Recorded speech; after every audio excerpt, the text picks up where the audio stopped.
আসসালামু আলাইকুম। সবাই কেমন আছেন? আশা করি সবাই ভালো আছেন এবং সুস্থ আছেন। আজ আমাদের এখানে অর্থাৎ নিউজিল্যান্ডে ঈদের দিন। ইতিমধ্যে আমরা সকলে পরিবার-পরিজনকে নিয়ে ঈদের নামাজ পড়তে মসজিদে চলে এসেছি। এখন সম্ভবত বাংলাদেশে মধ্যরাত। কয়েক ঘন্টা পরে বাংলাদেশেও ঈদের নামাজ পড়তে হবে। বাংলাদেশকে খুব মিস করি। আসলে ঈদের দিন সকালবেলা তৈরি হয়ে বাবার সাথে ঈদগাহে যাওয়া, আত্মীয়স্বজন সকলে একসাথে কুশল বিনিময় করা, বন্ধু-বান্ধবের সাথে দেখা করা, এবার হয়তো সেটা আর হবে না। সবাইকে অনেক মনে পড়বে। তারপরও কিছু করার নেই। আপনারা দেখতে পাচ্ছেন যে আমাদের মসজিদের যিনি ইমাম সাহেব, তিনি একজন মিশরীয়, তিনি একজন অতি ভদ্রলোক এবং সদালপী। তিনি সত্যি তার সবচেয়ে বড় গুণ, তিনি একজন মিশুক মানুষ। সকলে তাকে অতিমাত্রা শ্রদ্ধা এবং ভক্তি করে এবং সে সবার সাথে সেভাবেই তার আচরণটা বহিঃপ্রকাশ ঘটায়। আমরাও সকলে তার সাথে মেনে চলি।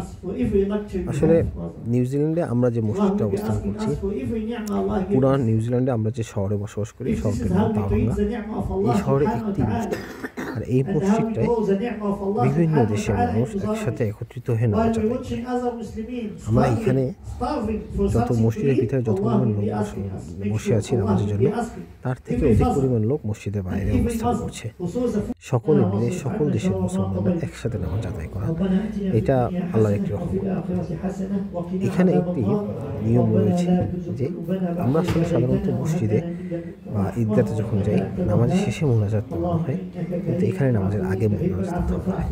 আমরা যখন নামাজের জন্য যাব, ঠিক তার আগ মুহূর্তে মোনাজাত পড়ানো হয়, সারা মুসলিম বিশ্বর জন্য শান্তি কামনা করা হয় এবং সকলের মনের আশা পূরণের জন্য আল্লাহর দরবারে আল্লাহর কাছে চাওয়া হয় সকল কিছু।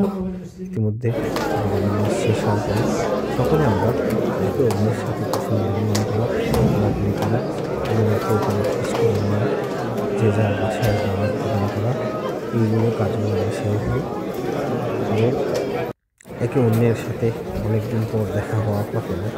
আসলে প্রবাসী থেকে সেই দেশের যে অনুভূতি সেটা আসলে পাওয়া সম্ভব। তারপরেও আমাদের ছোট্ট পরিসরে সব কিছু করা, তার মধ্যে চেষ্টা করা যেন একটুটুকুর ভিতরেই যেন মানুষ সব কিছু করা পূর্ণ করে। সকলে আমাদের জন্য দোয়া করবেন, আমাদের পরিবারের জন্য দোয়া করবেন। সকলে ভালো থাকবেন, সুস্থ থাকবেন, আশা করে শেষ করছি। আসসালামু আলাইকুম।